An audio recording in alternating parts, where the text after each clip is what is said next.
इस कार्यक्रम के पुण्यार्जक हैं सौभाग्य कोहिनूर, श्रीमान संजय जैन, श्रीमती ममता जैन परिवार, ग्रेटर कैलाश, दिल्ली। सौभाग्य भक्त श्रीमान विजेंद्र जैन, श्रीमती निर्मल जैन परिवार, गुरुग्राम। सौभाग्य भक्त श्रीमती महिमा जैन, श्री पुनीत जैन, श्रीमती सोनिका जैन, पाखी जैन, न्यू रोहतक रोड, दिल्ली। सौभाग्य भक्त श्री राजीव जैन, श्रीमती उषा जैन, असीम जैन, पार्थ जैन परिवार, ग्रीन पार्क, दिल्ली। सौभाग्य भक्त श्रीमती कनकलता जैन, श्री अजय जैन, श्रीमती संगीता जैन, शुभम जैन, अनुष्का जैन, दिल्ली। सौभाग्य भक्त श्री नरेंद्र जैन, श्रीमती संगीता जैन, पाशु जैन, श्री सौरभ जैन, श्रीमती पारुल जैन, श्री निखिल, श्रीमती शिल्पा, रिद्यान, विवांश, देवांश जैन परिवार।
वसुद्रौद्य समारी कमल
लगभग 2007 के बाद में, अर्थात 15 साल के उपरांत लगभग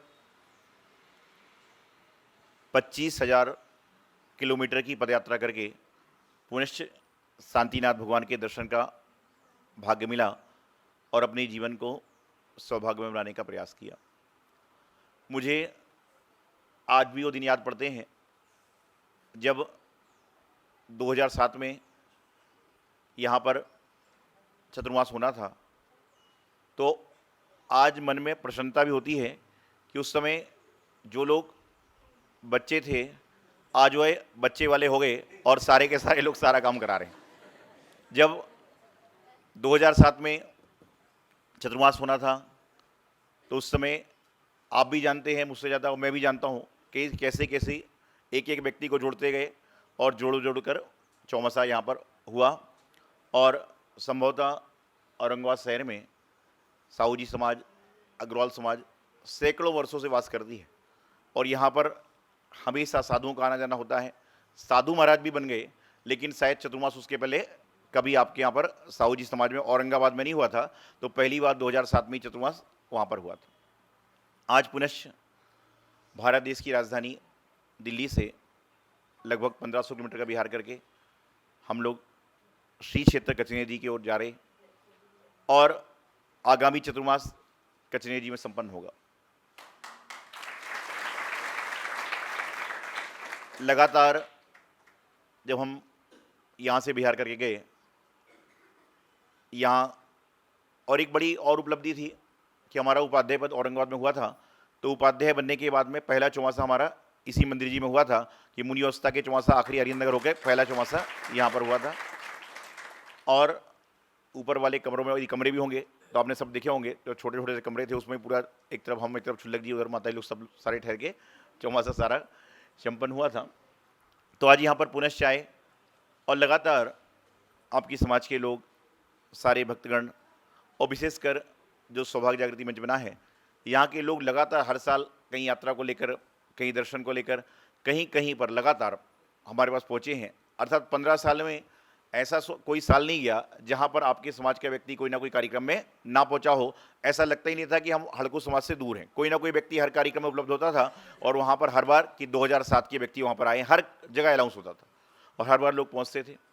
तो जीवन में संतों का आना बड़ा भाग्य उदय का काम होता है। संत आते हैं, चले जाते हैं, लेकिन जो संत के आने के बाद उनकी बातों को अपने जीवन में उतारता है, समझ के चलना कि उसके जीवन का कल्याण निश्चित रूप से हो जाता है। जिस प्रकार से बरसात होती है, और जब बरसात होती है तो बरसात की बूंदें सभी के लिए बराबर पड़ती हैं। बरसात जब होती है, जब सभी के लिए बराबर पड़ती है, ऐसा नहीं कि किसी व्यक्ति के लिए कम पड़ रही है, किसी व्यक्ति के लिए ज़्यादा पड़ रही है, सभी के लिए बराबर पड़ती है। लेकिन कोई समझदार होता है, वह क्या करता है, बरसात की बूंदों को अर्थात पानी को इकट्ठा करके रख लेता है और भविष्य के लिए उपलब्धि बना लेता है। और कई लोग क्या करते हैं, बरसात में नहाए, धूप निकली और सूख गए।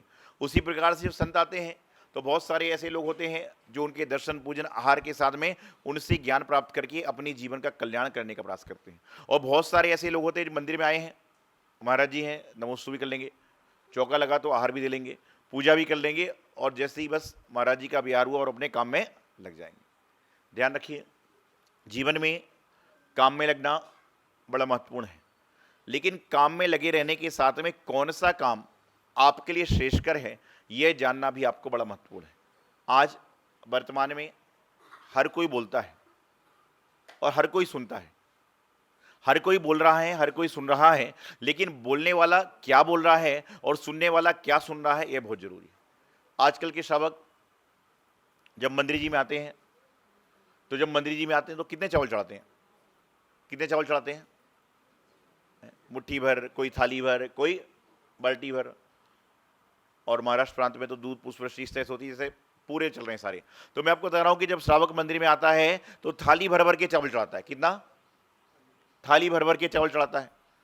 और उसके बाद में जब प्रवचन होता है तो लोग कहते हैं महाराज जी आज तो मैंने आपका प्रवचन मन भर के सुना। कितना सुना? मन भर के सुना। 4 दिन बाद मैं उससे पूछता हूं कि तुमने मन भर के प्रवचन सुना तो अपने जीवन में कितना चुना? मन भर के सुना तो अपने जीवन में कितना चुना? तो ये कहते हैं महाराज जी सुना तो मन भर के था, टन भर के था, लेकिन जीवन में कण भर भी नहीं आ पा रहा है। क्या हो रहा है कि सुनता तो आदमी मन लगा के है, लेकिन क्या करता है जीवन में कण भर के भी नहीं कर पाता। तो आज यहाँ पर लगभग 15 साल के बाद में यहाँ पर पहुँचे, और जब कचरे जी के लिए बिहार हो रहा था तो समय, शेड्यूल, व्यवस्थाएं कुछ अलग अलग की तरह की थी कि कैसे व्यवस्था बनेगी कैसे नहीं बनेगी। लेकिन लगातार इंदौर के बाद में साहू जी समाज के बहुत सारे भक्तों बिहार में आ रहे थे, रुक रहे थे, जा रहे थे, सब कुछ कर रहे थे। अंतोगत्वा 3-4 दिन पहले ही ये फाइनल हुआ कि महाराज जी आपको मंदिर चलना है, और आपकी इच्छा तो थी, लेकिन हमारी स्वयं की इच्छा थी कि जब यहाँ से जा रहे हैं तो जहाँ पर चतुर्मास हुआ है वहाँ पर शांतिनाथ भगवान के दर्शन करके ही हमें आगे बढ़ना है और सारा काम करना है। तो यहाँ पर आज पुनः आना हुआ, और लगातार मैं दिख रहा हूँ कि चेहरे थोड़े बदल रहे हैं। बदल कैसे रहे हैं भाई? पहले आदमी आदमी साथी होते थे, आजकल वो अपनी जीवन साथी को लेकर चल रहे हैं। पहले दोस्त दोस्त थे, अब वो क्या हो रहा है, अपनी जीवन साथी को लेकर चल रहे हैं। पहले जो बच्चे अपने पिताजी के साथ में आते थे वो अपने पिताजी को कार में लेकर आने हैं सब। तो समय परिवर्तनशील है, समय समय जैसा बढ़ता जाता है वैसी वैसी चीज़ें बदलती जाती हैं। समय बदले, आदमी की व्यवस्था बदले, लेकिन हमारा मन कभी ना बदले। यह महत्वपूर्ण है कि जो हमारा मन सही रहेगा तो जीवन में कुछ भी बदलता जाए कोई फर्क पड़ने वाला नहीं है। और यहाँ पर आज संध्या काल में भी भक्तांबा जी की दीपाराधना विशेष रूप से होगी और अन्य शारीरिक कार्यक्रम यहाँ पर संपन्न होंगे। तो मैं आपको बताता था कि जीवन में हमेशा जब भी अवसर मिले इंसान को सत्संग करें, गुरुओं की आराधना करें, माँ जिनवाणी का स्वाध्याय करें, और इन सब करने के बाद इंसान यदि अपने जीवन में कुछ भी चीज़ थोड़ी सी उतार लेता है तो समझ के चलना कि जीवन का कल्याण हो जाया करता है। एक बार एक व्यक्ति मेरे पास आया और कहने लगा कि महाराज जी मैं उम्र के बीच चौराहे पर खड़ा हूँ, मुझे समझ में नहीं आ रहा है कि मैं संसार में जाऊं कि संन्यास में जाऊं। तो आप बताइए कि मैं संसार में जाऊं तो मैं क्या करूं, और मैं संन्यास ग्रहण करूं तो क्या करूं। अन्य संप्रदाय का व्यक्ति था। तो मैंने उससे कहा कि संसार में रहो तो शांतिपूर्वक रहो, और संन्यास में रहो तो भी शांतिपूर्वक रहो, तो जीवन का कल्याण हो जाएगा। बोले कैसे? तो उसको बताया, एक कहानी के माध्यम से बताया कि एक बार एक पत्नी ने अपने पति को कहा कि बाजार जा रहे हो तो भिंडी की सब्जी लेते आना। पति लौट के घर आया, उसके पास में टमाटर था थैले में। आप सोचिए कि आपने घर में से किसी को सब्जी भिंडी के लेने भेजा हो और यदि टमाटर आ जाए तो क्या होगा। तो पत्नी ने कुछ नहीं बोला, अंदर सब्जी लेकर गई और चली गई। पति ने कहा कि चाय लेकर आओ, पति ने कहा चाय लेकर आओ, अंदर से चाय नहीं आई, अंदर से चाय नहीं दूध आया।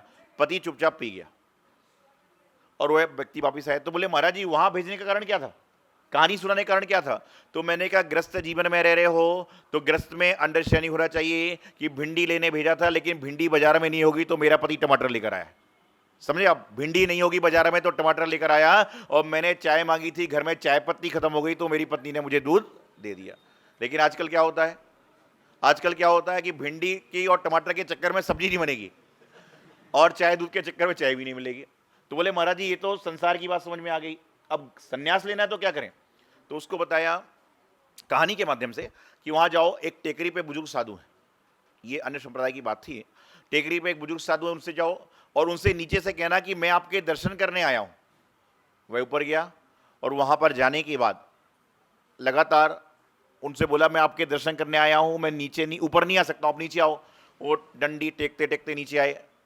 बोले कहो क्या बात है। बोले मैं बात तो भूल गया। बोले कोई बात नहीं, आशीर्वाद। वो ऊपर गए, फिर उसने कहा आप नीचे आइए, मुझे आपसे कुछ कहना है। वही नीचे आए, बोले बताओ क्या बात है। ऐसे करते करते 5 बार ऊपर नीचे कर दिया उन बुजुर्ग साधु को, लेकिन उन्होंने कुछ भी नहीं बोला। तो उसने वापिस आकर बोला, बोले संत जी मुझे समझ में नहीं आया, महाराज जी मुझे समझ में नहीं आया कि आपने मुझे भेजा क्यों। तो उसको बताया कि जिस प्रकार से कहानी में संत जी 6 बार ऊपर नीचे हुए लेकिन उनको क्रोध नहीं आया, तो यदि आप वैराग्य के संन्यास के मार्ग पर जा रहे हो तो अकारण क्रोध आपको नहीं आना चाहिए। तो उसकी बात समझ में आ गई कि जीवन में हम कैसे रहें। तो अपने जीवन को जीने के अलग अलग तरीके हैं, अलग अलग व्यवस्थाएं हैं, अलग क्रियाएं हैं। तो अपने जीवन को अच्छी तरह से जिएं, व्यवस्थित तरीके से जिएं। यही सभी के लिए मंगल आशीर्वाद और सभी के लिए जीवन में सुख शांति बने, यही मंगल कामना। आचार्य श्री सिद्धांत सागर जी महाराज। इस कार्यक्रम के पुण्यार्जक हैं सौभाग्य कोहिनूर, श्रीमान संजय जैन, श्रीमती ममता जैन परिवार, ग्रेटर कैलाश, दिल्ली। सौभाग्य भक्त श्रीमान विजेंद्र जैन, श्रीमती निर्मल जैन परिवार, गुरुग्राम। सौभाग्य भक्त श्रीमती महिमा जैन, श्री पुनीत जैन, श्रीमती सोनिका जैन, पाखी जैन, न्यू रोहतक रोड, दिल्ली। सौभाग्य भक्त श्री राजीव जैन, श्रीमती उषा जैन, असीम जैन, पार्थ जैन परिवार, ग्रीन पार्क, दिल्ली। सौभाग्य भक्त श्रीमती कनकलता जैन, श्री अजय जैन, श्रीमती संगीता जैन, शुभम जैन, अनुष्का जैन, दिल्ली। सौभाग्य भक्त श्री नरेंद्र जैन, श्रीमती संगीता जैन, पाशु जैन, श्री सौरभ जैन, श्रीमती पारुल जैन, श्री निखिल, श्रीमती शिल्पा, रिद्यान, विवांश, देवांश जैन परिवार, दिल्ली।